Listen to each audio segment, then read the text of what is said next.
Penabur keluar untuk menaburkan benihnya. Pada waktu ia menabur, sebagian benih itu jatuh di pinggir jalan, lalu diinjak orang dan burung-burung di udara memakannya sampai habis.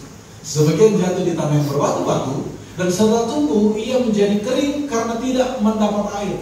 Sebagian lagi jatuh di tengah semak duri, dan di semak itu tumbuh bersama-sama dan menghimpitnya sampai mati. Dan sebagian jatuh di tanah yang baik, dan setelah tumbuh berbuah 100 kali lipat. Setelah berkata demikian, dia berseru, siapa yang berkata demikian? Siapa yang mempunyai telinga untuk mendengar, hendaklah ia mendengar. Murid-muridnya bertanya kepadanya, apa maksud perumpamaan itu? Kepadamu diberi karunia untuk mengetahui rahasia kerajaan Allah, tetapi kepada orang-orang lain hal itu diberitakan dalam perumpamaan, supaya sekalipun memandang mereka tidak melihat, dan sekalipun mendengar mereka tidak mengerti. Inilah arti perumpamaan itu. Benih itu ialah firman Allah, yang jatuh di pinggir jalan itu ialah orang yang telah mendengarnya. Kemudian datanglah iblis lalu mengambil firman itu dan dalam hati mereka, supaya mereka jangan percaya dan diselamatkan. Yang jatuh di tanah yang berbatu-batu ialah orang yang setelah mendengar firman itu menerimanya dengan gembira, tetapi mereka itu tidak berakar. Mereka percaya sebentar saja, dan dalam masa pencobaan mereka murtad.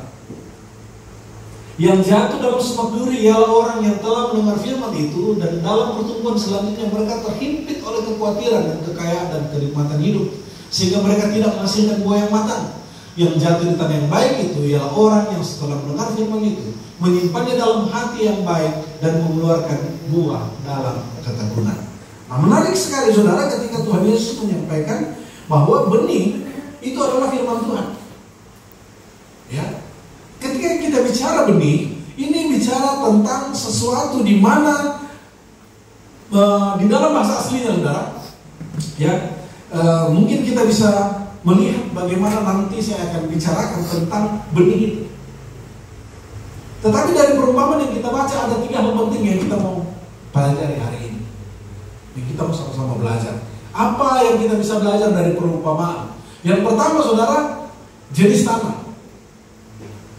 Tadi sudah dikatakan benih itu firman Tuhan, tanah itu hati kita. Ternyata ada jenis-jenis tanah, ada juga jenis-jenis hati berarti. Ya.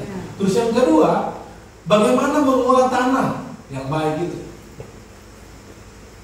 Ya. Terus yang ketiga nanti adalah bagaimana menghasilkan buah dari tanah yang siap. Ini memang menarik, saudara. Ya. Ketika perumpamaan ini diberikan oleh Tuhan Yesus. Nah, kita mulai dari yang pertama dulu. Kita mengenal jenis tanah hati. Dilihat sebenarnya ini bagaimana. Kalau kita baca dari perumpamaan disampaikan oleh Tuhan bahwa firman Tuhan itu adalah benih, itu sebenarnya tidak sekedar digambarkan